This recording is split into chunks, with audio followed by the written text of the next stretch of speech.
บ้านสันต่อตำบลบ้านโป่งอำเภอเวียงป่าเป้าจังหวัดเชียงรายนำโดยพระครูอภิวัตวิกรมพระอาจารย์บรรยงอภิวัฒโนพร้อมเจ้าภาพและศรัทธาบ้านสันต่อท่านที่ต้องการร่วมเป็นเจ้าภาพโรงทานอาหารน้ำดื่มติดต่อพ่อหลวงประดิษฐ์สาคำ062-478-0776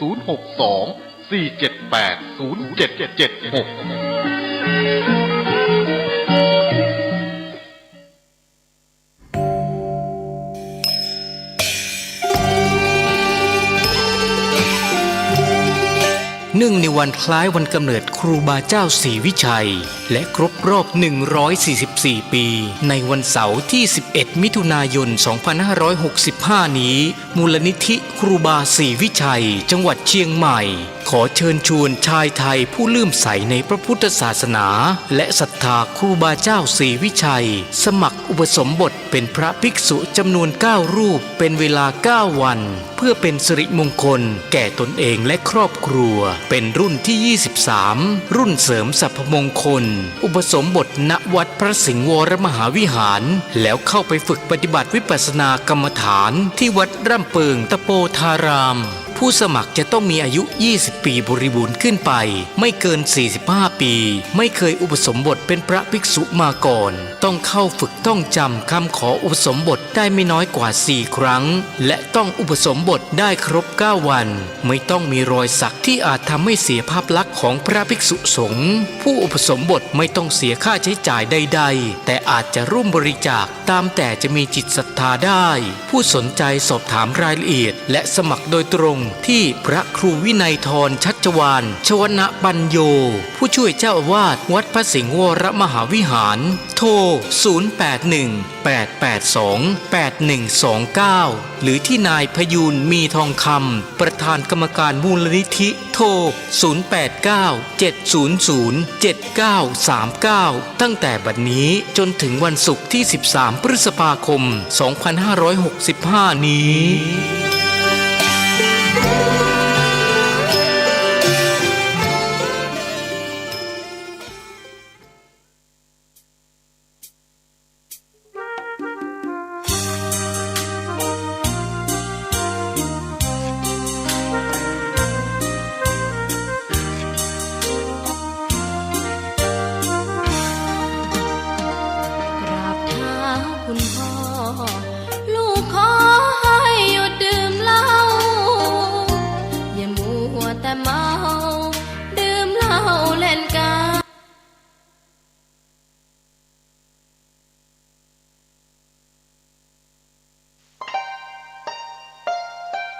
ท่านกำลังรับฟังสถานีวิทยุสาธารณะจังหวัดเชียงใหม่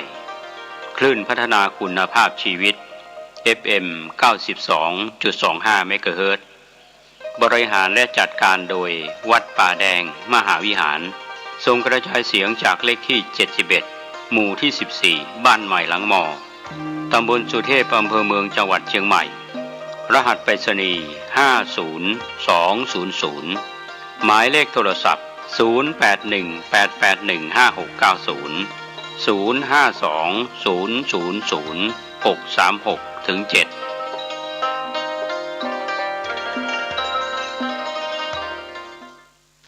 ข่าวสารเพื่อการประชาสัมพันธ์ขอเชิญชวนศรัทธาสาธุชนคนเมืองลี้ร่วมงานทำบุญถวายทานสะพานบุญและถนนสวยให้ครูบาเจ้าชัยวงศาพัฒนาในวันพฤหัสบดีที่12พฤษภาคมพุทธศักราช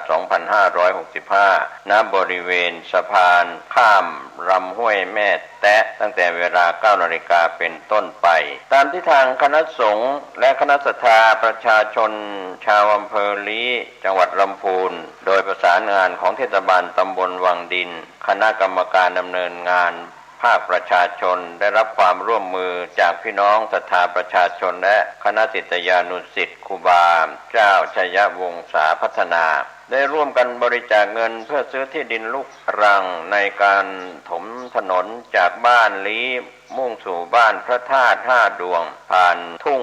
หลวงลี้และยังได้ร่วมกันบริจาคไม้เพื่อสร้างสะพานข้ามลำห้วยแม่แตะเพื่อใช้เป็นเส้นทางสัญจรไปมาได้สะดวกใช้ประโยชน์ในการขนส่งผลผลิตทางการเกษตรรวมทั้ง เป็นเส้นทางการท่องเที่ยวเชิงวัฒนธรรมในอนาคตบัดนี้การก่อสร้างถนนและสะพานบุญตัวยหอยครูบาเจ้าชยวงศาพัฒนาได้ดำเนินการจนเกือบแล้วเสร็จคณะกรรมการดำเนินงานจึงได้หารือตกลงที่จะจัดงานทำบุญถวายทานสะพานบุญและถนนเชื่อม2 หมู่บ้านไว้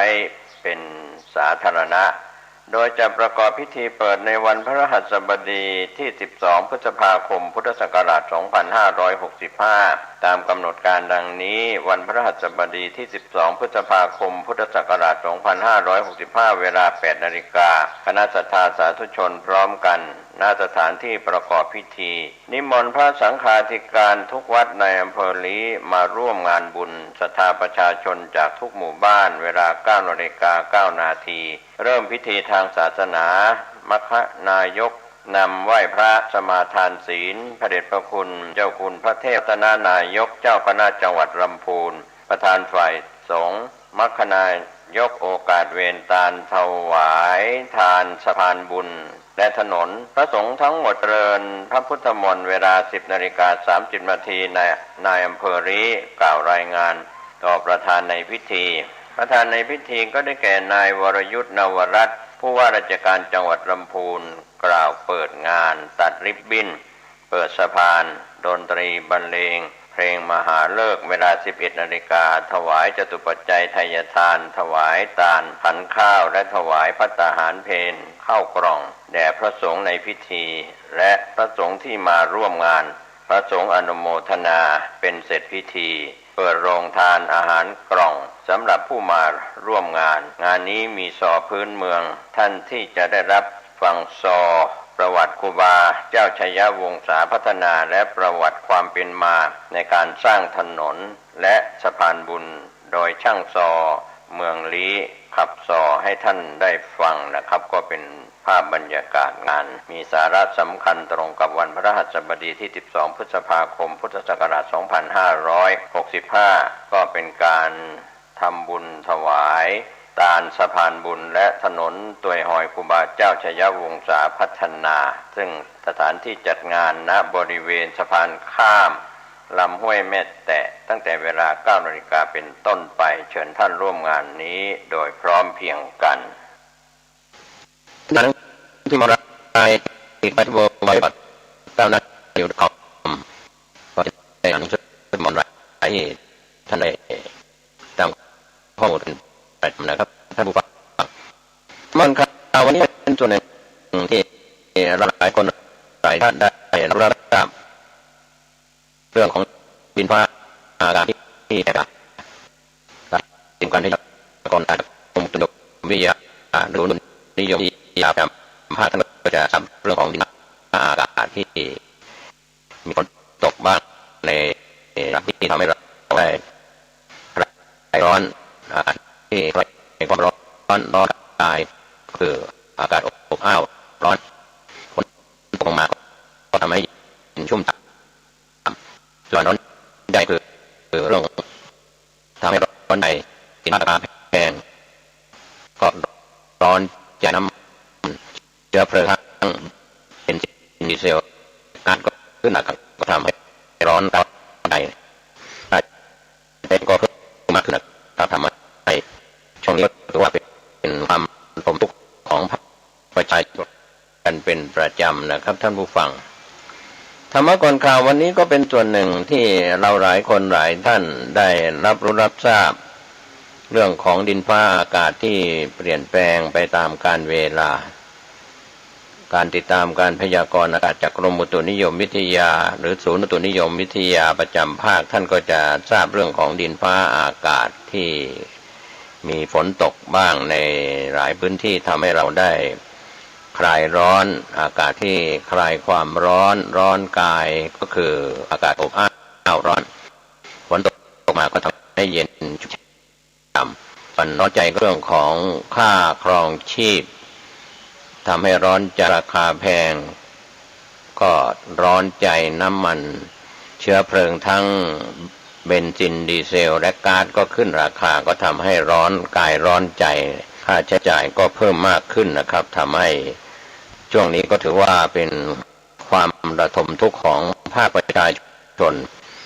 ในระดับคนทุกคนยากคนลำบากนะครับเป็นเรื่องที่เราได้ตามการพยากรณ์อากาศของกรมอุตุนิยมวิทยานั้นก็เป็นของดินฟ้าอากาศช่วยความร้อนจากฝนที่ตกลงมาใน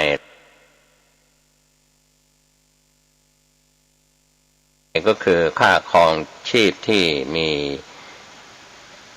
อัตราสูงขึ้นจากราคาน้ำมันเชื้อเพลิงในส่วนของทั้งเบนซินแล้วก็ดีเซลและก็ก๊าซหุงต้มต่างๆนะครับทำให้ภาคขนส่งที่ขนส่งทำให้การขึ้นราคาไปทุกหย่อมย่าในภาพรวมทั้งประเทศในส่วนที่เราได้ติดตามข่าวแรกวันนี้จากกรมอุตุนิยมวิทยาก็ออกมาเผยว่าอีสานเหนือภาคกลางภาคตะวันออกมีฝนฟ้าคะนอง120ของพื้นที่มีลมแรงภาคใต้มีฝนมากขึ้นมีฝนตกหนักบางแห่งทะเลบริเวณที่มีฝนฟ้าคะนองคลื่นสูงมากกว่า1 เมตรขณะที่กรุงเทพมหานครปริมณฑลมีฝน10%ของพื้นที่ก็เป็นการรายงานข่าว3 พฤษภาคมกรมอุตุนิยมวิทยาก่อนลักษณะอากาศทั่วสูงหรือมวลอากาศเย็นกำลังปานกลางจากจีนได้แผ่ลงมาปกคลุมประเทศไทยตอนบนและทะเลจีนใต้ลักษณะเช่นนี้ทำให้ประเทศไทยตอนบนมีฝนลดลงกับมีลมแรงในขณะที่หย่อมความกดอากาศต่ำปกคลุมบริเวณอ่าวไทยตอนบนทำให้ภาคใต้มีฝนตกเพิ่มมากขึ้นมีฝนตกหนักบางแห่งขอให้ประชาชนในบริเวณใต้ระมัดระวังอันตรายจากฝนที่ตกหนักและฝนที่ตกสะสมเกษตรกรควรเตรียมการป้องกันและระวังความเสียหายที่จะเกิดต่อผลผลิตทางพยากรณ์อากาศในภาพรวมของกรมอุตุนิยมวิทยานะครับก็เป็นส่วนที่เราได้ติดตามข่าวสารกันในเรื่องของน้ำมันทั้งภายในประเทศไทยแล้วก็ต่างประเทศท่านชมอ่านหนังสือพิมพ์ออนไลน์ www.karanews.com ท่านก็จะเข้าใจว่าข่าวภายในประเทศที่เป็นสื่อไทยและสื่อเทศข่าวจากต่างประเทศนั้นมีเรื่องราวที่น่าสนใจนี้มีข่าวคืบผู้จัดการออนไลน์รายงานข่าวจากต่างประเทศน้ำมันขึ้นด้วยความกังวลของ EU แบนนำเข้าจากรัฐและทองคำร่วง$48สหรัฐก็เป็นเรื่องของราคาน้ำมันตัวปรับขึ้นเมื่อจันทร์ที่2 พฤษภาคมมาจากความกังวลอุปาทานตึงตัวท่ามกลางความเป็นไปได้ที่สหภาพยุโรปดิบจากรัสเซียส่วนวอลสตรีทปิดบวกได้แรงหนุนกลุ่มเทคโนโลยีขณะที่ทองคำขยับลงน้ำมันดิบเท็กซัสอินเตอร์มีเดียตหรือไรซ์สวิตครูดงวดส่งมอบเดือนมิถุนายนขึ้นที่ 105.17 ต่อบาร์เรลด้านเบนทะเลเหนือลอนดอนงวดส่งมอบเดือนกรกฎาคมเพิ่มขึ้น44ปิดที่ 0.58 ต่อบาร์เรลแหล่งข่าวจากผู้แทนด้านการทูต EU 2 คนได้ชี้แจงว่า EU มีแนวโน้มจะนำเข้าช่วงสิ้นปีหลังมีการเจรจาระหว่างคณะกรรมการมาธิการยุโรปกับรัฐสมาชิกของ EU เมื่อช่วงสัปดาห์ที่ผ่านมาความเคลื่อนไหวนี้ยังมีความไม่แน่นอนด้วยรัฐมนตรีต่างประเทศของฮังการีให้มวลชนท้องถิ่นเมื่อวันจันทร์ที่2 พฤษภาคมมาว่าสะท้อนจุดยืนของประเทศว่าฮังการีจะโหวตคัดค้านมาตรการใดก็ตามของสหรัฐว่าเป็นอันตรายต่อความมั่นคงทางอุปาทานน้ำมันและก๊าซธรรมชาติของพวกเขารัสเซียส่งออกน้ำมันดิบ 4.7 ล้านบาร์เรลต่อเป็นการส่งป้อนแก่ EU ซึ่งคิดเป็นสัดส่วนราว1 ใน 4ของปริมาณการนำเข้าน้ำมันทั้งหมดของกลุ่มในปีตลาดหุ้นสหรัฐนั้นปิดบวกเมื่อวันจันทร์ที่2 พฤษภาคมที่ผ่านมานักลงทุนช้อนซื้อเพื่อเก็งกำไรหุ้นกลุ่มช่วงท้ายก่อนหน้าการประชุมของธนาคารกลางสหรัฐเฟดในสัปดาห์นี้ก็มีเรื่องที่ประชุมคณะกรรมการกำหนดรายการเงินของอันนี้ถูกคาดหมายว่าความ จะมีการปรับขึ้นอัตราดอกเบี้ย 0.5% ซึ่งหากเป็นจริงจะถือว่าเป็นการเริ่มต้นดอกเบี้ยเชิงรุกเพื่อสกัดเงินเฟ้อส่วนราคาทองคำวันจันทร์ที่ 2 พฤษภาคมที่ผ่านมาก็ปิดลบและเป็นวันที่ดิ่งลงหนักสุดในรอบ 2 เดือนโดยราคาทองคำโคเมกงวดส่งมอบเดือนมิถุนายนลด10 ดอลลาร์ปิด60 ดอลลาร์ต่อบาทขอไฟ 1,863.60 ดอลลาร์ต่อออนซ์ก็เป็นที่มาข่าวมาเก็ตวอร์ดนะครับซึ่งเป็นข่าวจากต่างประเทศก็ขอบคุณทีมข่าวจากผู้จัดการออนไลน์ได้รายงานข่าวต่างประเทศนะครับก็เป็นเรื่องน้ำมันกับพลัมส่วนข่าวอื่นๆในช่วงนี้ไม่ว่าจะเป็นข่าวภายในประเทศหรือข่าวต่างประเทศก็ตามที่มีพักหน้าชื่นชมก็ชื่นชมตำรวจทำดีกันบ้างนะครับที่ทางทีมข่าวได้รับรายงานเป็นข่าวภายในประเทศก็มีขึ้นจากการออนไลน์งานจากโซเชียลชื่นชมผู้หมวดนอนกลางถนนปฐมพยาบาลผู้บาดเจ็บภาพข่าวภาคมที่ผ่านมาโซเชียลมีผู้ใช้เฟซบุ๊กรายหนึ่งโพสต์ข้อความระบุว่าก็ขอชื่นชมนายตำรวจสัญญาบัตรท่านนี้ที่เข้าช่วยเหลือผู้บาดเจ็บจากอุบัติเหตุจราจรรุนแรงโดยเข้าบาดเจ็บใช้วิธีนอนราบไปกับพื้นแล้วใช้มือทั้งสองข้างประคองศีรษะไว้ตามหลักการของการปฐมพยาบาลก็ไม่มีความรังเกียจและไม่ห่วงตนเองร้อนจะเปียกหรือมีสะดุถนนสายหลักที่ยังมีรถวิ่งสัญจรไปมารอจนเจ้าหน้าที่ประจำรถ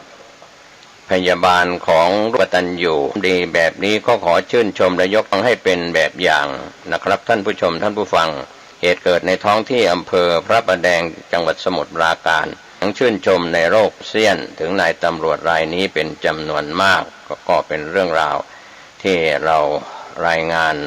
เหตุการณ์นี้ 17 นาฬิกาถนนสุขสวัสดิ์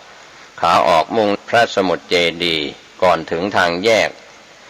ต่างระดับบางครุตรงข้ามธนาคารกสิกรไทยตำบลลาดหลวงอำเภอพระประแดงจังหวัดปราการมีรถกระบะชนรถจักรยานยนต์มีผู้บาดเจ็บ1 รายหลังเกิดเหตุรถพยาบาลที่มูลนิธิก็นำผู้บาดเจ็บส่งโรงพยาบาลบางประกอบ3เป็นที่เรียบร้อยแล้วรายงานข่าวจากสถานีพ9ระบุว่าตำรวจนายดังกล่าวก็คือร้อยตำรวจโทธีรทัศน์บัวเผื่อนหรือหมวดบอสรองสารวัตรอำนวยการ3อำนวยการตำรวจภู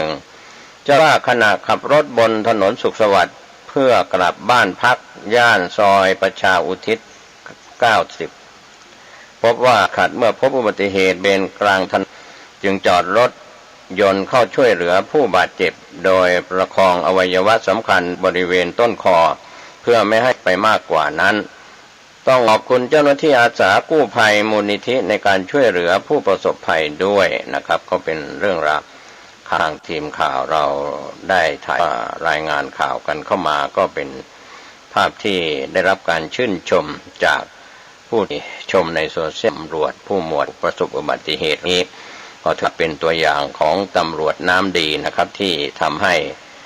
ภาคประชาชนเชิดชูตำรวจที่ทำดีในคราวครั้งนี้ก็คงจะเป็นตำรวจน้ำดีต่อไปในรายอื่นๆในภาพรวมตำรวจภายต่างประเทศก็ตามก็ข่าวตำรวจน้ำดีนี้ก็ถือว่ากระจายกันในช่วงวัน2 วันที่ผ่านมาทำให้ภาพลักษณ์นั้นดีขึ้นในส่วนข่าวที่น่าสนใจในช่วงนี้ที่ทีมข่าวได้รับรายงานกันเข้ามาครับมีส่วนต่างประเทศโดยข่าวที่น่าสนใจในช่วงนี้ก็ข่าวที่นายกรัฐมนตรีได้ให้การต้อนรับ2 ผู้นำไทยและญี่ปุ่นร่วมเป็นสักขีพยานในพิธีลงนามความตกลงพร้อมแถลงข่าวรุ่นเป็นหุ้นส่วนทางยุทธศาสตร์ไทยและด้านและครอบคลุมผู้จัดการออนไลน์รายงาน3 พฤษภาคมว่า2 ผู้นำไทยญี่ปุ่นร่วมเป็นสักขี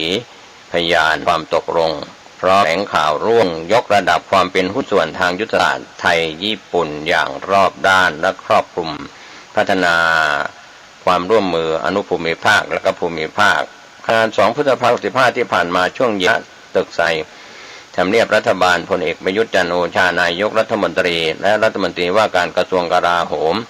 เป็นสักขีพยานในพิธีลงนามความตกลง3ฉบับพร้อมด้วยนายคิชิดะฟูมิโอะนายกรัฐมนตรีญี่ปุ่นในโอกาสเยือนประเทศไทยอย่างเป็นทางการในฐานะแขกของรัฐไทยการแถลงข่าวร่วมนายธนกรโฆษกประจำนายกรัฐมนตรีกล่าวสรุปสาระสำคัญว่านายกรัฐมนตรีและนายกรัฐมนตรีญี่ปุ่นร่วมเป็นสักขีตามความตกลงฉบับได้แก่หนังสือแรกความร่วมมือทางการเงินระหว่างรัฐบาลไทยกับรัฐบาลญี่ปุ่นฉบับที่2ความตกลงว่ายุทโธปกรณ์และเทคนิคป้องกันประเทศญี่ปุ่นกับราชอาณาจักรไทย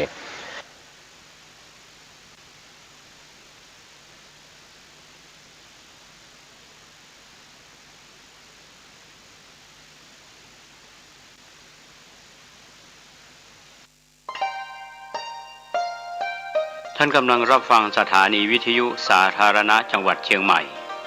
คลื่นพัฒนาคุณภาพชีวิต FM 92.25 เมกะเฮิรตซ์บริหารและจัดการโดยวัดป่าแดงมหาวิหารส่งกระจายเสียงจากเลขที่71หมู่ที่14บ้านใหม่หลังมอตำบลสุเทพอำเภอเมืองจังหวัดเชียงใหม่รหัสไปรษณีย์50200หมายเลขโทรศัพท์0818815690 0520000636-7ทุกท่านทุกคนทุกสารทิศอันเป็นมิตรในทางธรรมอันเป็นเพื่อนร่วมโลกเกิดแก่เจ็บตายด้วยกันทั้งหมดวันนี้รายการปกิณณกะแห่งธรรมะสัพเพเหระก็มาพบปะกับพ่อแม่พี่น้องญาติโยมท่านผู้ฟังอีกเช่นเคยก็มาปะกันเป็นประจำเนาะทุกวันตั้งแต่เวลาบัดเดี๋ยวนี้เป็นต้นไปณทางสถานีวิทยุแห่งนี้ขอบใจเน้อต่อคุณโยมเจ้าหน้าที่ทุกท่านทุกคนหลวงปู่ต้องขอบใจเป็นอย่างมากที่มีน้ำจิตน้ำใจในการที่ถ่ายทอดเอาเสียงแห่งธรรมะปกิณณกะเข้าสู่พี่น้องชาวพุทธและทุกท่านทุกคนโดยดีตลอดมาขอบใจต่อพอออกไม่ออกญาติโยมทุกท่านทุกคนที่ติดตามฟังรายการนี้โดยดีตลอดมา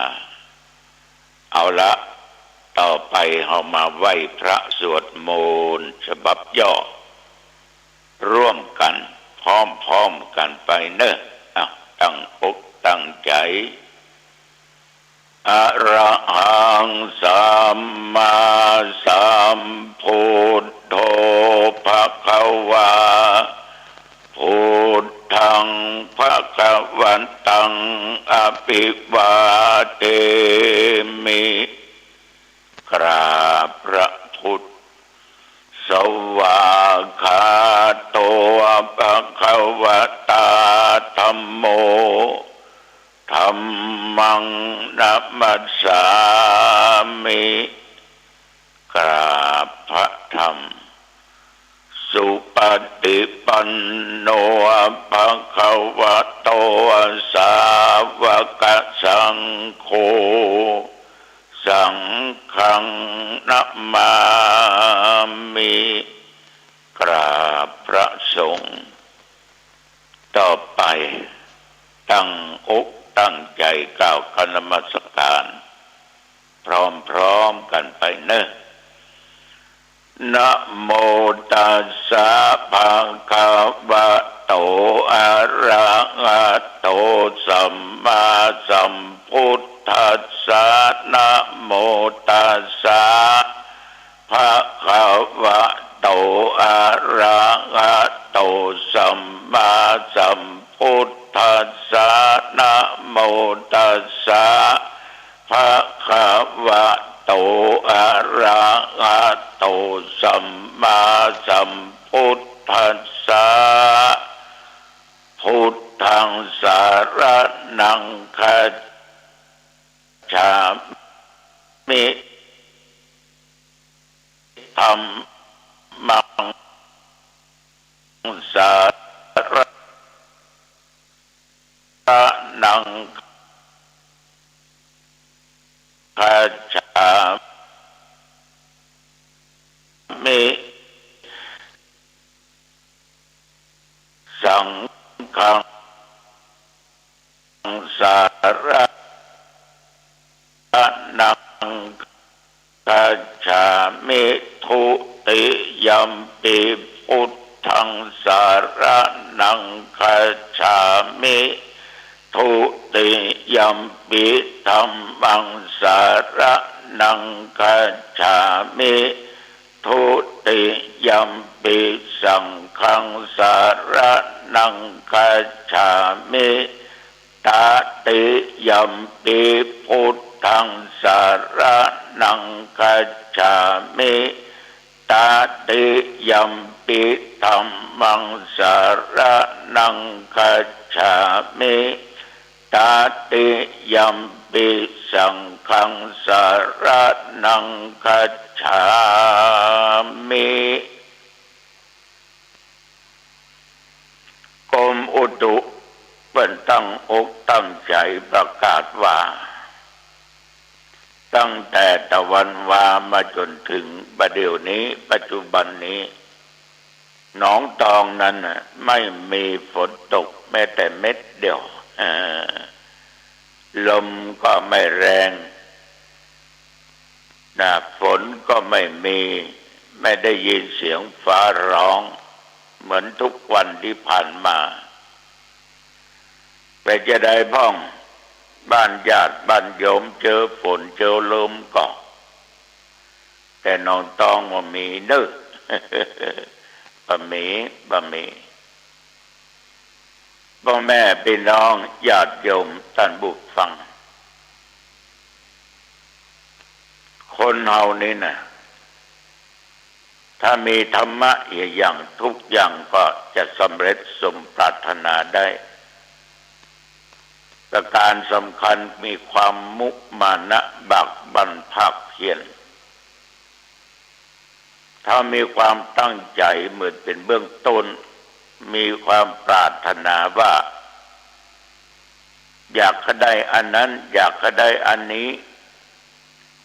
แล้วรู้ความสามารถของตัวเองแล้วก็ตั้งอกตั้งใจทำในสิ่งที่ตัวเองตั้งเป้าหมายไว้ในชีวิตมันก็จะสำเร็จได้ถึงมันไม่สำเร็จมันไม่ได้สมปรารถนาแต่อย่างน้อยก็ได้ชื่อว่าเรามีความพยายามเมื่อตะวันวานี้อาตมภาพพร้อมตัวเจ้าวัดหนองตอง8-9 ตนเนาะ8-9 ตนก็ได้รับนิมนต์จากเจ้าของหอเจ้าของเรือนใหม่ซึ่งเป็นคนต่างชาติแต่เมียเปิ้นเป็นคนไทยเป็นคนพุทธผัวเปิ้นก็เลยนับถือพระพุทธพระธรรมพระสงฆ์เป็นสรณะเป็นที่ยั่งที่ปึงญาติโยมจะถามว่าถ้ามันอู้ไทยหูเรื่องว่าอู้เก่งเฮ้ยกำเมืองก็ได้ก็เปิ้นมาซื้อบ้านกันที่บ้านจัดสรรแห่งหนึ่งในเขตอำเภอหางดงเปิ้นก็ขอนิมนต์ไปเจริญพุทธมนต์ทำพิธีการคือต่างๆนานาหมายความว่าอาตวานี่เมามดตุหนองตองมด ถึงมรรคนายกตัวโต๊ะหมู่บูชาก็ดีเปิ้นมีคนเดียวเปิ้นพระพุทธรูปเปิ้นมีคนเดียวเปิ้นแต่บาตรน้ำมนต์เอาที่วัดไปอาสนะเอาที่วัดไปเนี่ยเก้าอี้เมื่อญาติโยมนั่งเก้าอี้ตัวเจ้านั่งก็เอาทางวัดไปโดยมีคนที่อาสาขนส่งเป็นทยาอูกันเรียบร้อยไปถึงบ้านเปิ้นในญาติโยมก็หลังว่าล่มบาเล่นก็เลยถามคุณโยมที่เป็นเจ้าภาพถึงพ่อถึงแม่ถึงลูกสาวเปิ้นและเขยเปิ้นบอกว่าหลวงปู่บ้านหลังเนี้ยเขาเจ้ามันคิดมาเมินละว่าสักวันหนึ่งอยากจะได้เป็นบ้านในฝันก็เลยเก็บหอมรอมริบได้สตางค์มาตั้งอกตั้งใจทำงานแฟนข้าเจ้าก็ตั้งใจทำงานก็บะล่ำไปกินไปเอี่ยวสมะเลเทเมาที่ไหนเก็บสตางค์ไว้พอดีฐานตั้งอีกบ่อยแม่ก็พอมีรวมสตางค์ได้ก็จึงมาซื้อบ้านหลังนี้ถามว่าเท่าใดคุณโยมนะก็พอซื้อได้ลุง5 ล้านนี่หรอเอาประตูใจละอ่อนอายุ40 ปลายเนาะถึงโยมต่างชาติได้เป็นพลังเลยนะหัวมันก็ยิ้มนะ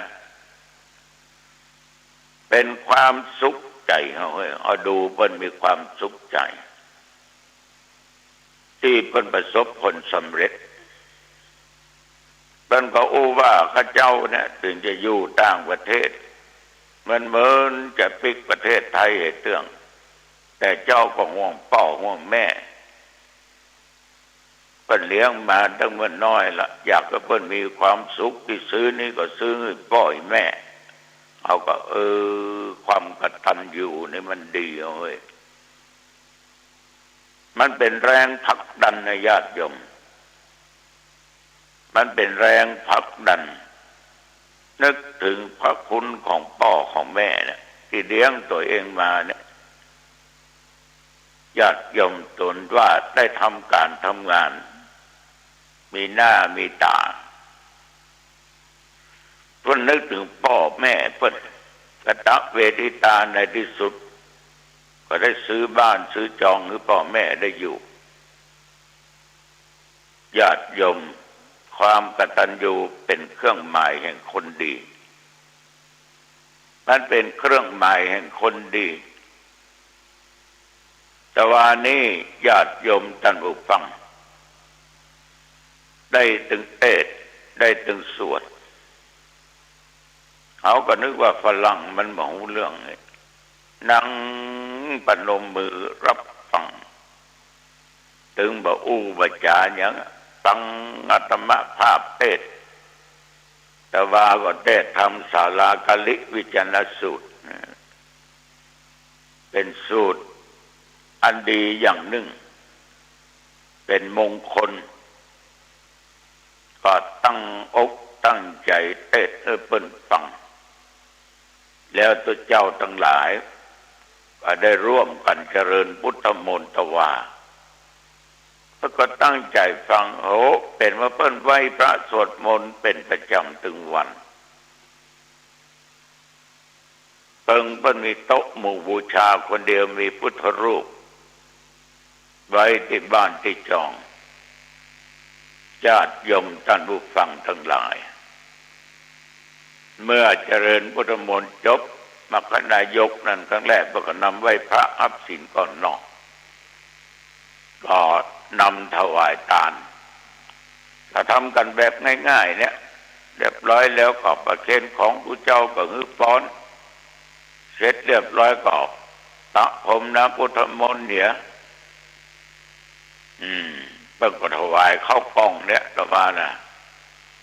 เราได้ข้าวกล้องไปฉันที่วัดอาตมาดูเพิ่นก็มีความเจียมเนื้อเจียมตัวเป็นคนอ่อนน้อมนอบน้อมถ่อมตนก็ขอนิมนต์ไปปิดทองเลขที่บ้านของเพิ่นเลขที่บ้านน่ะจะเป็น209ครับว่าทับ83เลขที่บ้าน209ทับ83พระเจ้าก็ดันไปติดกับเลข9นั่นนะกับเลข0นั่นน่ะเอาทองไปติดเลข0กับเลข9พอเขาจ้องตาพ่อโลโอ้ที่ไปร่วมงานนะจะเศร้าก็ว่าจะยิ้มก็บอกว่าเนอะเป่าออกไม่ออกแล้วก็กลับเอาเข้ากลับมาฉันที่วัดเป็นนั้นว่าภาระเพื่อตนเจ้าก็สิ้นสุดไปตอนบ่ายท่านเจ้าคุณเจ้าคณะจังหวัดลำพูนพระเทพรัตนนายกเป็นนิมนต์ไว้เหมือนผมแจ้ว่านิมนต์พระเจ้าหลวงตองตนเดียวนะตั้งแต่นครสวรรค์ขึ้นมาเจ้าหน้าจังหวัดรองจังหวัดแต่ในเชียงใหม่ลำพูนนี่นะก็เป็น200 ตนนะมีพระเดชพระคุณหลวงพ่อพระพรหมเสนาบดีเจ้าคณะภาค7กรรมการมหาเถรสมาคมมาเป็นองค์ประธานก็ได้ไปพบไปปะครูบาอาจารย์เจ้าคณะจังหวัดรองจังหวัดหน่อที่รู้จักมักคุ้นกันดีใจอย่างที่รู้จักกันแท้ๆนี่นะเข้าห้องไปนี่จะเป็นนั่งบนเก้าอี้เพื่อก็นั่งกันนะเอาหลวงพ่อสบายดีแล้วเราเนี่ยเตียวได้เราเนี่ยสาธุสาธุเอาหลวงพ่อเตียวได้แล้วดีใจแต่โอ้ข่าวว่าหลวงพ่อบ่สบายเขาเล่าอย่างนี้ฟังตกใจหมดนี่หรอแต่ว่าสู่เจ้ามหันกูนะแต่กับหลวงพ่อดูคลิปดูไลน์นะการที่เขาส่งมาฮือหาเทคโนโลยีมาเป็นจะนี่ก็โอ้เขาเหมือนเป็นพี่เป็นน้องเพราะพระเจ้าเหล่านั้นอายุพรรษาบางตนมันก็อ่อนกว่าเฮาหรอก40 ปลาย50 ปลาย60 ปลายเนาะที่แก่แล้วเฮาก็มีหลายกบานี่ท่านสาธุเจ้าอริยญาติก็มาหรอกอุบาน้อยก็มาหลายตนหลายองค์ญาติโยมเพราะท่านเจ้าคุณน่ะเพิ่นกว้างขวางเพิ่นทำบุญอะไรอย่างเพิ่นเปิดป้ายหอพักนักเรียนของโรงเรียนเมธีวุฒิกรที่แบงบ้านอยู่คือโรงเรียนการกุศลของวัดเนี่ยเมธีวุฒิกรจะมีแต่ก่อนสมัยก่อนมีก็เนนกระตุเนาะตัวเจ้าพระเนนมันมาเขียมโลดแต่ก่อนมันนักจักเอาก้าเดนเนียนนี่ก็ถึงเต็มละแต่นี้ต่อมา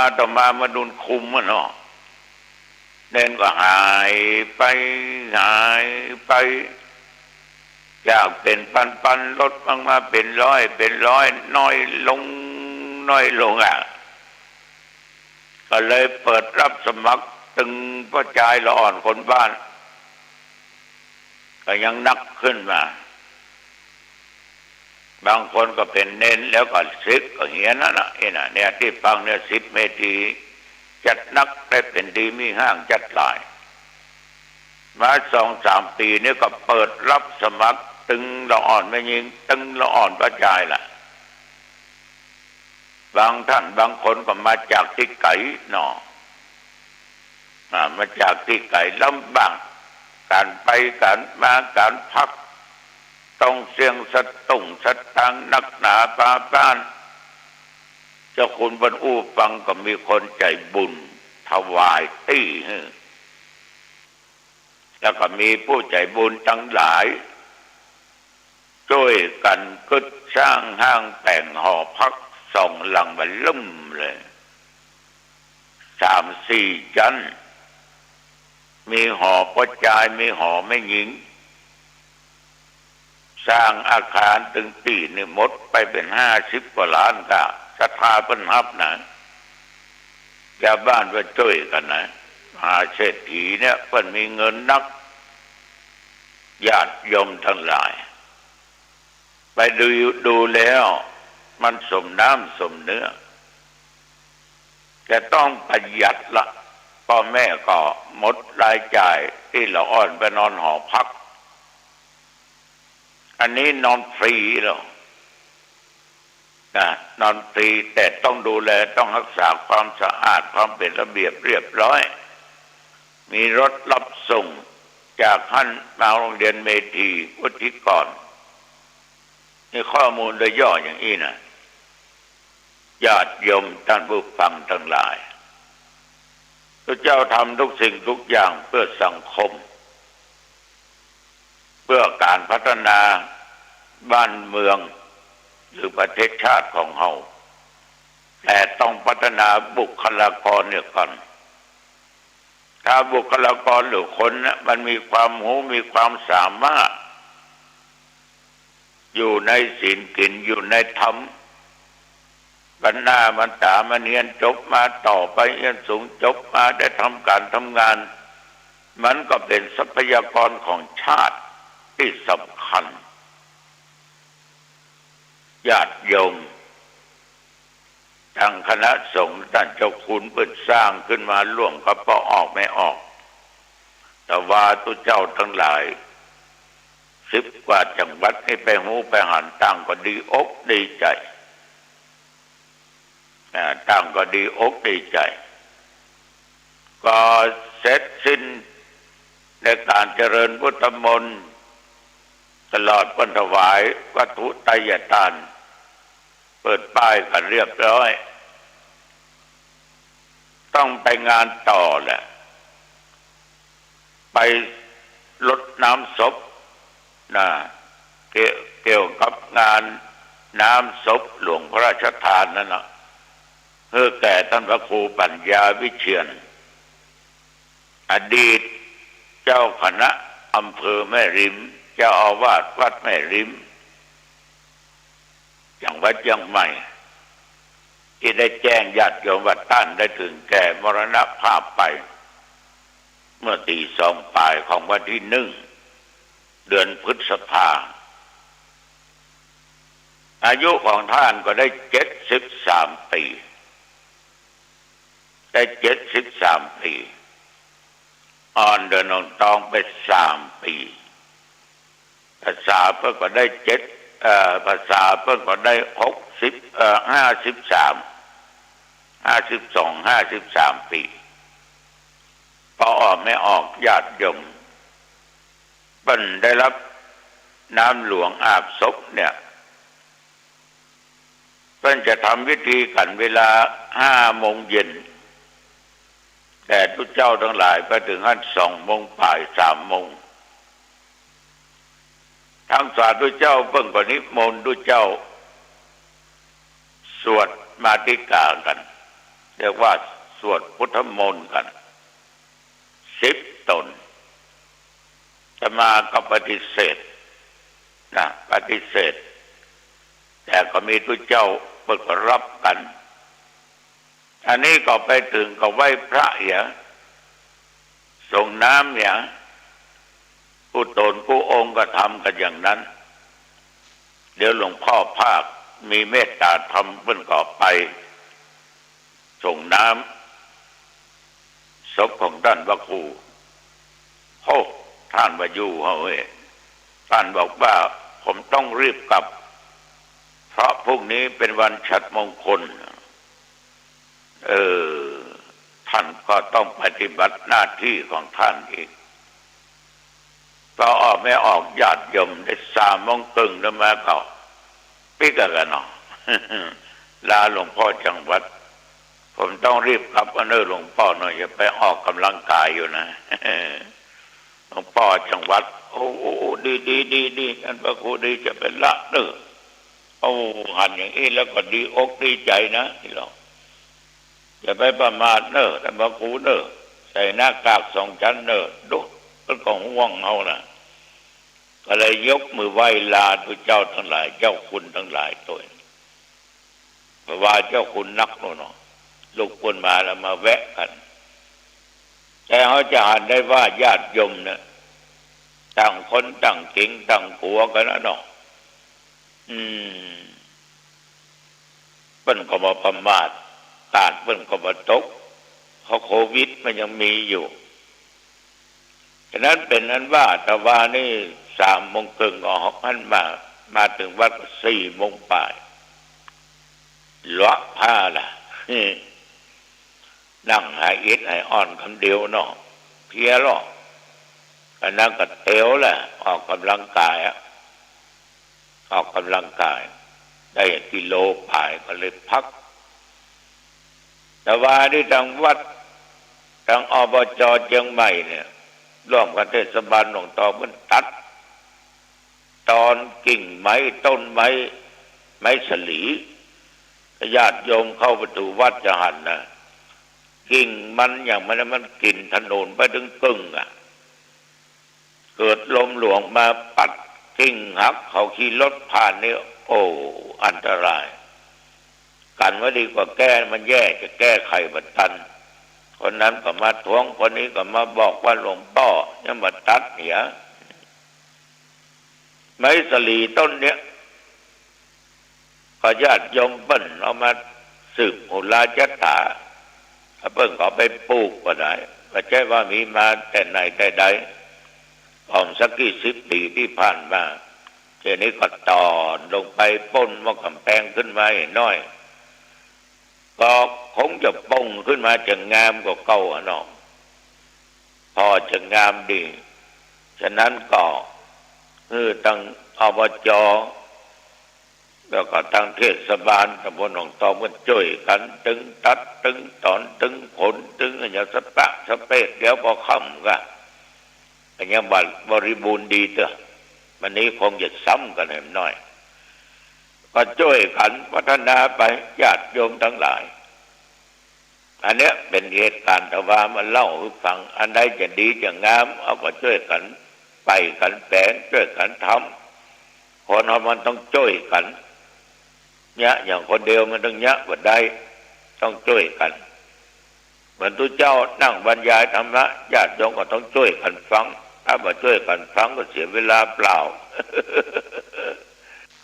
ข่าวสารเพื่อการประชาสัมพันธ์ขอเชิญชวนศรัทธาสาธุชนคนเมืองลี้ร่วมงานทำบุญถวายตาลสะพานบุญและถนนตวยหอยครูบาเจ้าชัยวงศาพัฒนาในวันพฤหัสบดีที่12 พฤษภาคมพุทธศักราช 2565 ณ บริเวณสะพานข้ามลำห้วยแม่แตะตั้งแต่เวลา 9 นาฬิกาเป็นต้นไปตามที่ทางคณะสงฆ์และคณะศรัทธาประชาชนชาวอำเภอลี้จังหวัดลำพูนโดยประสานงานของเทศบาลตำบลวังดินคณะกรรมการดำเนินงานภาคประชาชนได้รับความร่วมมือจากพี่น้องศรัทธาประชาชนและคณะศิษยานุศิษย์ครูบาเจ้าชัยวงศาพัฒนาได้ร่วมกันบริจาคเงินเพื่อซื้อที่ดินลูกรังในการถมถนนจากบ้านลี้มุ่งสู่บ้านพระธาตุ5 ดวงผ่านทุ่งหลวงลี้และยังได้ร่วมกันบริจาคไม้เพื่อสร้างสะพานข้ามลำห้วยแม่แตะเพื่อใช้เป็นเส้นทางสัญจรไปมาได้สะดวกใช้ประโยชน์ในการขนส่งผลผลิตทางการเกษตรรวมทั้งเป็นเส้นทางการท่องเที่ยวเชิงวัฒนธรรมในอนาคตบัดนี้การก่อสร้างถนนและสะพานบุญตวยหอยครูบาเจ้าชัยวงศาพัฒนาได้ดำเนินการจนเกือบแล้วเสร็จคณะกรรมการดำเนินงานจึงได้หารือตกลงที่จะจัดงานทำบุญถวายทานสะพานบุญและถนนเชื่อม2 หมู่บ้านไว้เป็นสาธารณะโดยจะประกอบพิธีเปิดในวันพฤหัสบดีที่12 พฤษภาคมพุทธศักราช 2565 ตามกำหนดการดังนี้วันพฤหัสบดีที่ 12 พฤษภาคม พุทธศักราช 2565 เวลา 8 นาฬิกาคณะศรัทธาสาธุชนพร้อมกันณสถานที่ประกอบพิธีนิมนต์พระสังฆาธิการทุกวัดในอำเภอลี้มาร่วมงานบุญศรัทธาประชาชนจากทุกหมู่บ้านเวลา 9 นาฬิกา 9 นาทีเริ่มพิธีทางศาสนามัคคณายกนำไหว้พระสมาทานศีลพระเดชพระคุณท่านเจ้าคุณพระเทพรัตนานายกเจ้าคณะจังหวัดลำพูนประธานฝ่ายสงฆ์มัคคณายกโอกาสเวรตาลถวายทานสะพานบุญและถนนพระสงฆ์ทั้งหมดเจริญพระพุทธมนต์เวลา 10:30 นาทีนายอำเภอลี้กล่าวรายงานต่อประธานในพิธีประธานในพิธีก็ได้แก่นายวรยุทธนวรัตน์ผู้ว่าราชการจังหวัดลำพูนกล่าวเปิดงานตัดริบบิ้นเปิดสะพานดนตรีบรรเลงเพลงมหาฤกษ์เวลา 11 นาฬิกาถวายจตุปัจจัยทายทานถวายทานขันข้าวและถวายภัตตาหารเพลข้าวกล่องแด่พระสงฆ์ในพิธีและพระสงฆ์ที่มาร่วมงานพระสงฆ์อนุโมทนาเป็นเสร็จพิธีเปิดโรงทานอาหารกล่องสำหรับผู้มาร่วมงานนี้มีซอพื้นเมืองท่านที่จะได้รับฟังซอประวัติครูบาเจ้าชัยวงศาพัฒนาและประวัติความเป็นมาในการสร้างถนนและสะพานบุญโดยช่างซอเมืองลี้ขับซอให้ท่านได้ฟังนะครับก็เป็นภาพบรรยากาศงานมีสาระสำคัญตรงกับวันพฤหัสบดีที่ 12 พฤษภาคม พุทธศักราช 2565 ก็เป็นการทำบุญถวายทานสะพานบุญและถนนตัวยหอยครูบาเจ้าชัยวงศาพัฒนาซึ่งสถานที่จัดงานณบริเวณสะพานข้ามลำห้วยแม่แตะตั้งแต่เวลา 9 นาฬิกาเป็นต้นไปเชิญท่านร่วมงานนี้โดยพร้อมเพรียงกันธรรมะเป็นความจริงของชีวิตธรรมะเป็นความจริงของโลกคนทุกคนที่เกิดมาแล้วต้องประกอบไปด้วยศีลทั้ง5 ข้อบุคคลใดที่ประกอบไปด้วยศีลทั้ง5 ข้อคนนั้นเป็นคนบริสุทธิ์บุคคลนั้นเป็นคนอันประเสริฐศีล5ทำให้คนทุกคน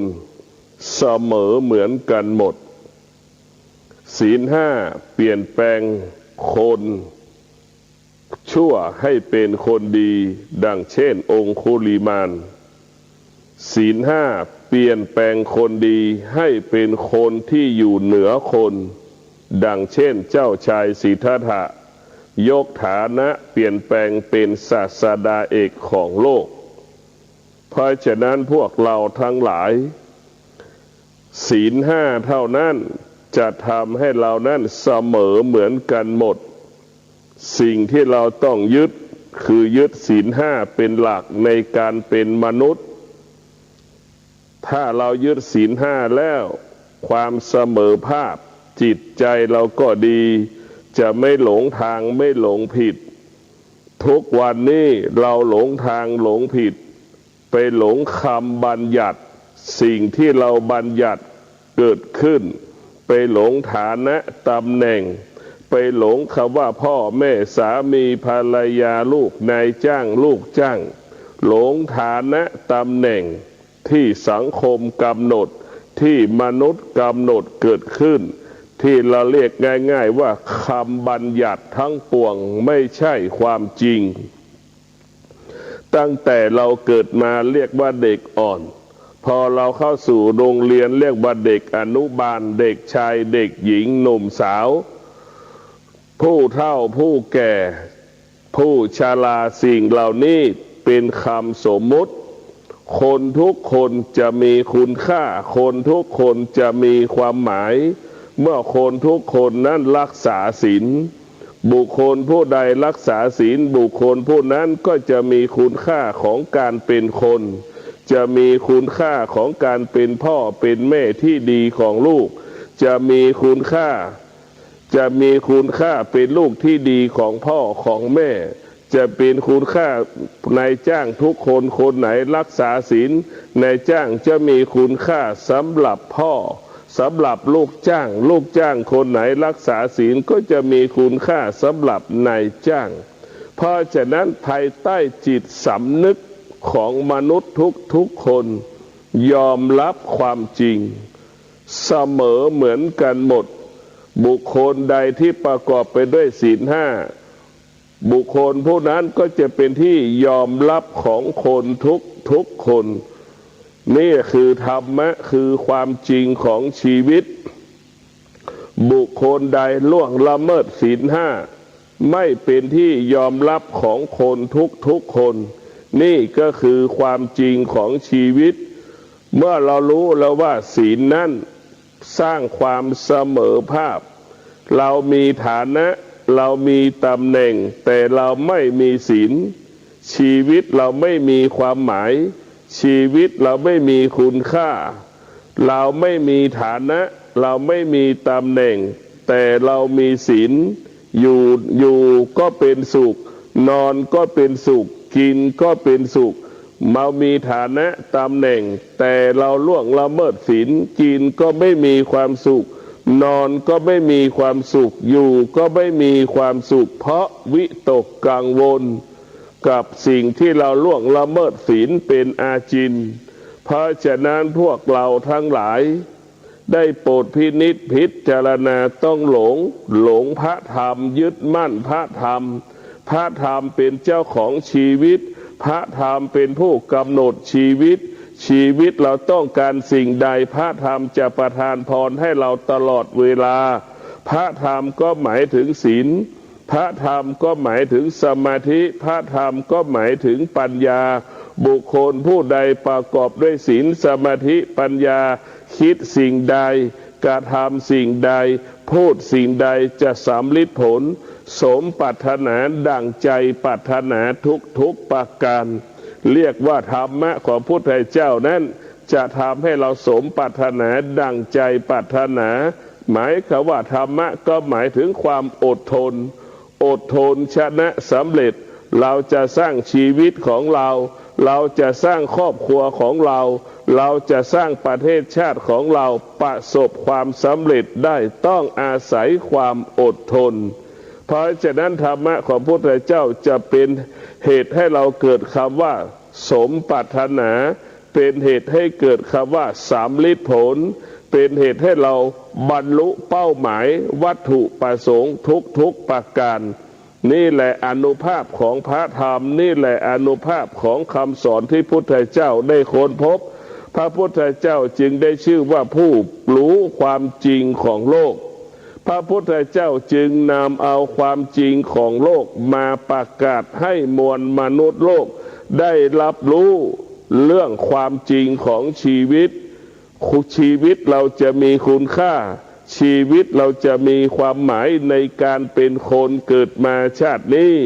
ชีวิตของเราต้องประกอบด้วยศีลทั้ง5ข้อคุณค่าของการเป็นคนก็เกิดขึ้นกับชีวิตของเราชีวิตของเราจะมีความหมายสำหรับตนเองและบุคคลอื่นได้ก็ต้องประกอบไปด้วยศีลทั้ง5ข้อหากบุคคลใดครอบครัวใดล่วงละเมิดศีลคุณค่าของการเป็นคนไม่มีคุณค่าของการเป็นคนไม่เกิดคนนั้นมีค่าเท่ากับหินก้อนหนึ่งมีค่ากับเศษไม้เศษหินสำหรับคนที่ล่วงละเมิดศีลมีค่าเท่ากับเศษไม้เศษหินเศษดินเศษทรายไม่มีความหมายไม่มีคุณค่าในสายตาคนในสายตาพ่อแม่ในสายตาเพื่อนในสังคมเพราะฉะนั้นพวกเราทั้งหลายหากเรารักษาศีลเราจะมีคุณค่าเรามีความหมายในสายตาคนในใจคนทุกคนดังเช่นลูกรักษาศีลย่อมมีคุณค่าสำหรับพ่อแม่มีความสุขอันประเสริฐสูงสุดเมื่อลูกรักษาศีลนั่นแหละทำให้พ่อแม่นั้นมีความสุขลูกคนไหนรักษาศีลลูกคนนั้นก็จะมีความหมายสำหรับแม่มีคุณค่าสำหรับแม่นี่แหละธรรมะของพุทธเจ้าคุณค่าของคนไม่ได้อยู่ฐานะตำแหน่งคุณค่าของคนก็ไม่ได้อยู่ที่ผลของงานคุณค่าของคนอยู่ที่คนนั้นรักษาศีล5เท่านั้น คนที่รักษาศีลห้าจะมีคุณค่าของการเป็นคนดังพระบาทสมเด็จพระเจ้าอยู่หัวรัชกาลที่ 9พระองค์ท่านดำรงตนด้วยศีลทั้ง5ข้อในการเป็นกษัตริย์เพราะฉะนั้นคุณค่าของพระองค์ท่านจึงเกิดขึ้นในใจของประชาชน70 ล้านคนดังเป็นที่ปรากฏนี่แหละอานุภาพของศีลห้านั้นมีคุณค่ามีความหมายในใจคนทุกคน คนไหนที่รักษาศีลแล้วอยู่ณที่ใดคนก็ต้อนรับการทำการใดๆคนก็สรรเสริญพูดสิ่งใดคนก็ฟังปฏิบัติตามนี่แหละอานุภาพของพระธรรมมีพลังคือความจริงของชีวิตคือความจริงของโลกดังพระบาทสมเด็จพระเจ้าอยู่หัวให้โอวาทแก่วัน5 ธันวามหาราชเราจะเห็นว่าปีนี้พระเจ้าอยู่หัวจะพูดสิ่งใดทุกคนทั้งประเทศจะน้อมกายน้อมใจฟังพระเจ้าอยู่หัวรัชกาลที่ 9ให้โอวาทในวันเกิดของพระองค์ท่านในวันขึ้นต้นปีใหม่เราจะฟังนี่แหละธรรมะของพระพุทธเจ้านั้นเป็นความจริงทุกประการบุคคลใดรักษาศีลบุคคลผู้นั้นก็จะเป็นคน คนที่เป็นคนก็จะคิดดีพูดดีทำดีคิดพูดสิ่งที่เป็นประโยชน์เกิดประโยชน์ต่อสังคมชุมชนหมู่บ้านที่เราอยู่ตรงนั้นหมู่บ้านนั้นสังคมนั้นจะได้รับผลประโยชน์จากบุคคลที่ประกอบไปด้วยศีลสมาธิปัญญาบุคคลใดที่ประกอบไปด้วยศีลสมาธิปัญญามีพลังมีอำนาจเหนือกว่าบุคคลที่ไม่มีศีลไม่มีสมาธิไม่มีปัญญาเพราะฉะนั้นอำนาจแห่งพระธรรมบุคคลใดเจริญด้วยศีลสมาธิปัญญาย่อมเป็นที่เคารพรักของบุคคลอื่นย่อมเป็นที่เกรงใจของบุคคลอื่นบุคคลที่มีอำนาจย่อมเคารพให้เกียรติแก่บุคคลที่เจริญด้วยศีลสมาธิปัญญา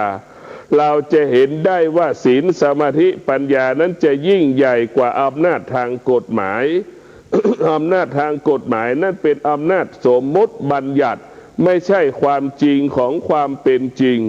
อำนาจแห่งศีลสมาธิปัญญาอยู่เหนืออำนาจกฎหมายบุคคลผู้ใดมีอำนาจทางกฎหมายเป็นอำนาจทางกฎหมายมีคนเฉพาะบางคนบางกลุ่มเท่านั้นยอมรับแต่ขนาดเดียวกันบุคคลที่ประกอบตนประพฤติตนไปด้วยศีลสมาธิปัญญาเป็นบุคคลที่มีอำนาจเหนือคนทุกคนเป็นอำนาจที่อยู่เหนือจิตใจคนทุกคนนี่แหละพระธรรมจึงสร้างภาระสร้างพลังให้กับพวกเราทั้งหลายสมมุติบัญญัติได้แก่พ่อแม่สามีภรรยาลูกนี่แหละคือสมมุติบัญญัติอำนาจตำท่านกำลังติดตามรับฟังสถานีวิทยุกระจายเสียงพระพุทธศาสนาแห่งชาติและสังคมคลื่นเพื่อการศึกษาพระพุทธศาสนาและวัฒนธรรมระบบ FM 104.5 เมกะเฮิรตซ์รายการต่อไปเป็นรายการเสียงธรรมจากวัดศรีโสดา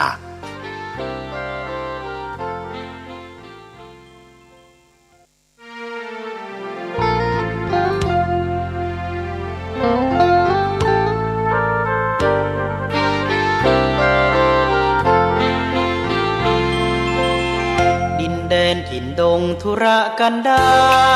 รมีนามเรียกขานของศิษย์พระตถาคตผู้ออกเผยแผ่ธรรมะแก่ผู้รชน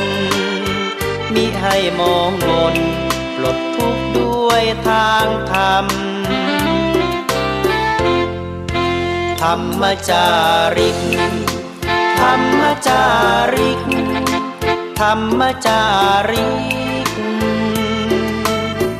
ถึงอยู่กลางป่าหรือว่ายอดดอยท่านไม่เคยถอยเฝ้าคอยชี้นำให้ใช้ธรรมะขององค์พระพุทธธรรมให้ใจสุขล้ำน้อมนำทำกรรมดีธรรมจาริกธรรมจาริกธ ธรรมจาริกเร่งพัฒนาการอยู่การกินให้มีชีวิตสุขสันต์เปรมปรีพบแสงสว่างส่องทางสร้างความดีให้มีความสุขความทุกข์หายไปธรรมจาริกธรรมจาริกธรรมจาริก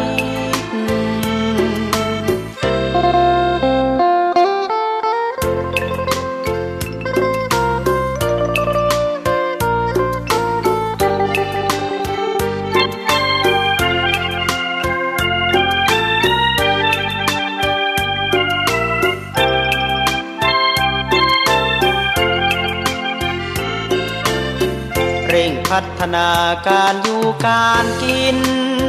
ให้มีชีวิตสุขสันต์เปรมปรี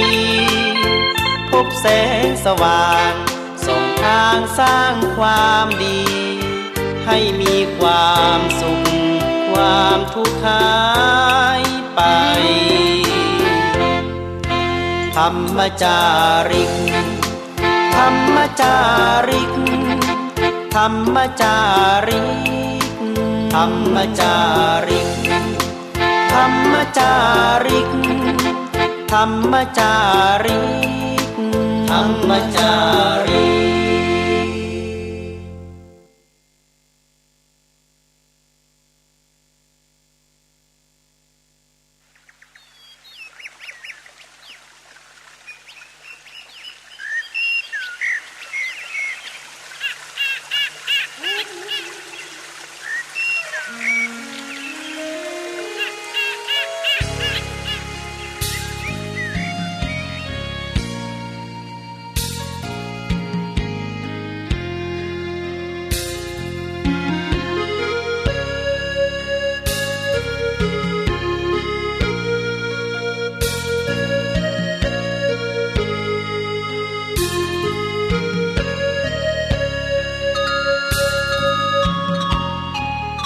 สัตว์โล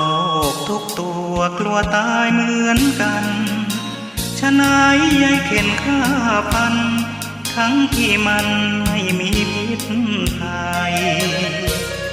กลับคอยรักษาความสมดุลป่าดงพงไพรออกหาอาหารเลี้ยงกายถูกยิงตายเพราะคนใจดำอาจมีลูกน้อยต้องคอยเลี้ยงดูขาดพ่อแม่คอยอุ้มชู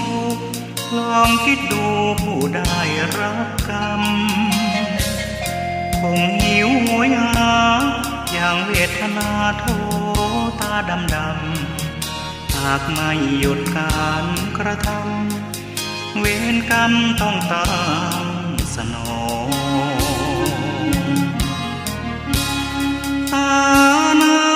ติปาตาเวรมณีขาดสินข้อนี้ชีวิตหม่นหมองอายุจะสั้นไร้คู่เคียงครองผลกรรมคือต้อง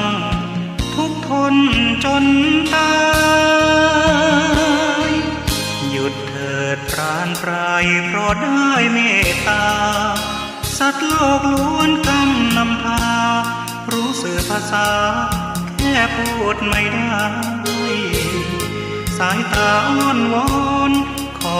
ชีวิตหยุดคิดทำร้าย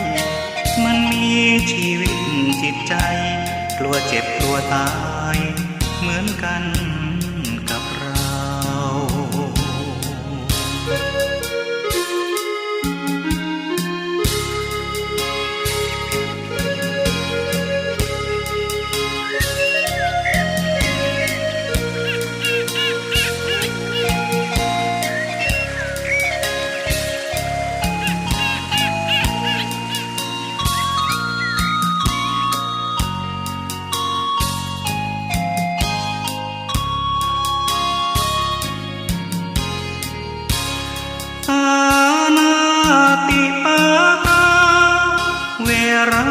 มณี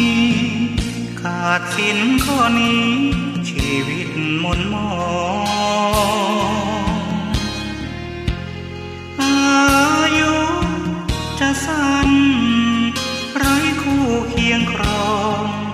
ผลกรรมคือต้องทุกข์ทนจนตา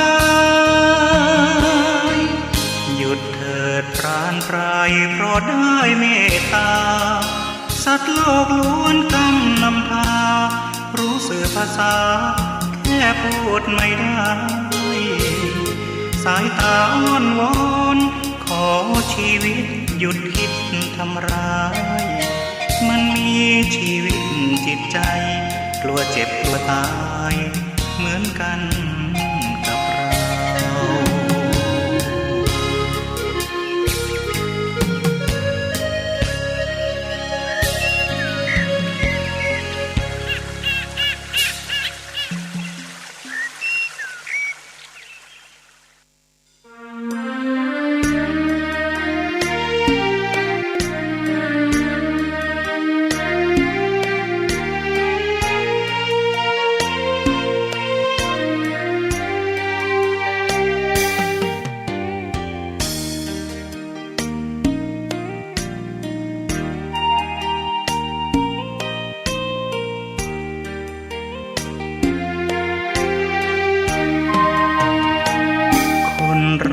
เกิดมาตามวาสนา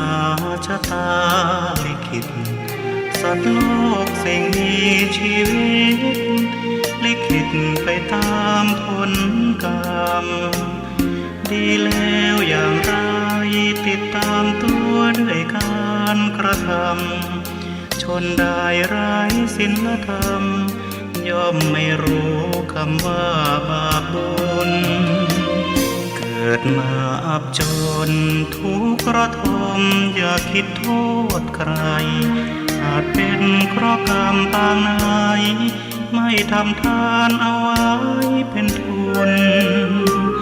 เกิดมาร่ำรวยเพราะแบ่งปันช่วยเหลือผู้คนเห็นค่าแม้ชีวิตตนหลีกไม่พ้นเจอยมมาบาเกิดเป็นมนุษย์ที่สุดของความประเสริฐจิตใจล้ำเลิศเกินกว่าสัตว์เดรัจฉานมันทำความดีสร้างสมบุญกุศลสินทานพบแต่ความสุขสำราญจิตเบิกบานทุกภพชาติไปเกิดมาเป็นคนมีหรือจนก็คนเหมือนกันอย่าแบ่งแยกคนชนชั้นรังเกียจเกียดชันกันได้ทำไมรักกันเถิดหนามีจิตเมตตามีให้อภัยโลกเราร่มเย็นสดใสรวมสุขกันไปจนชั่วนิรันดร์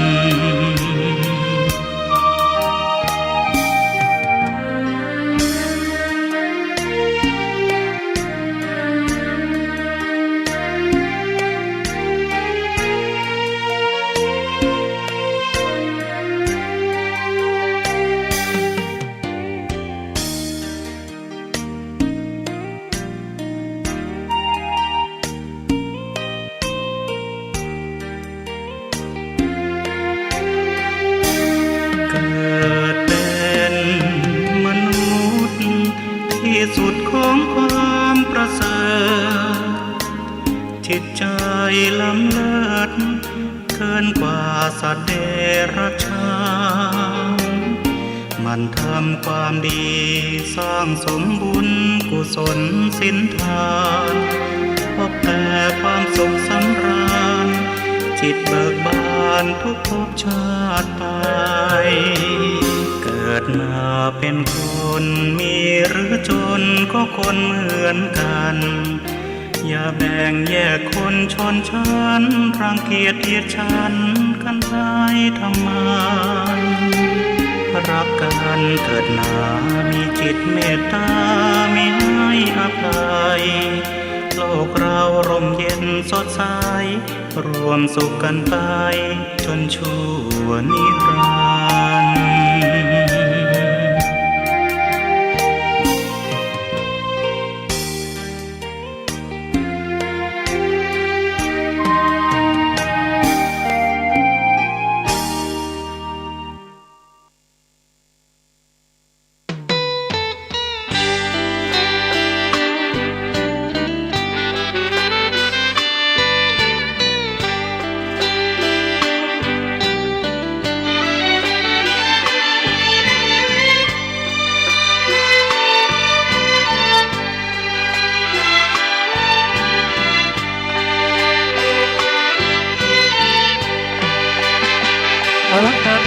พบกันแล้วบอกแล้วกิจกรรม เป็นเพลงเพื่อชาวมวลชน